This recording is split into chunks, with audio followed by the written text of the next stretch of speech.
ଧ୍ୟାନ ପ୍ରାର୍ଥନା ଜୁଲାଇ 4, 1914।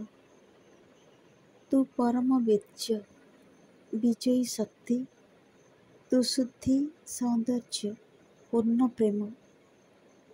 ଏ ସତ୍ତା ଅଖଣ୍ଡ ଭାବେ, ଏ ଦେହ ସମଗ୍ର ଭାବେ ଯେପରି ତୋ ନିକଟରେ ଯାଇ ଉପସ୍ଥିତ ହୁଏ, ଗଭୀର ଐକାନ୍ତିକତା ନେଇ ଆଉ ଅକୁଣ୍ଠ ବିନମ୍ର ଅନୁଭବ ହୋଇ ପ୍ରକାଶର ଏହି ଯନ୍ତ୍ରଟିକୁ ଯେପରି ତତେ ଉତ୍ସର୍ଗ କରିଦେଇପାରେ।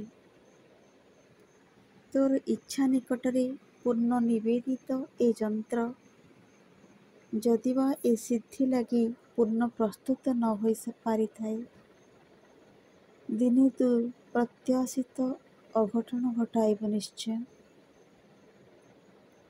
ତୋର ପରମ ଐଶ୍ୱର୍ଯ୍ୟର ପୂର୍ଣ୍ଣ ପ୍ରକାଶ ହେବ।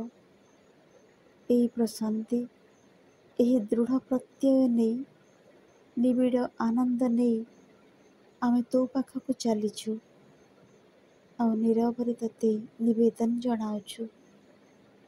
ବୃହତ୍, ଅନନ୍ତ, ଆଶ୍ଚର୍ଯ୍ୟବତ୍ ଏକମାତ୍ର ତୁ ହିଁ ରହିଛୁ।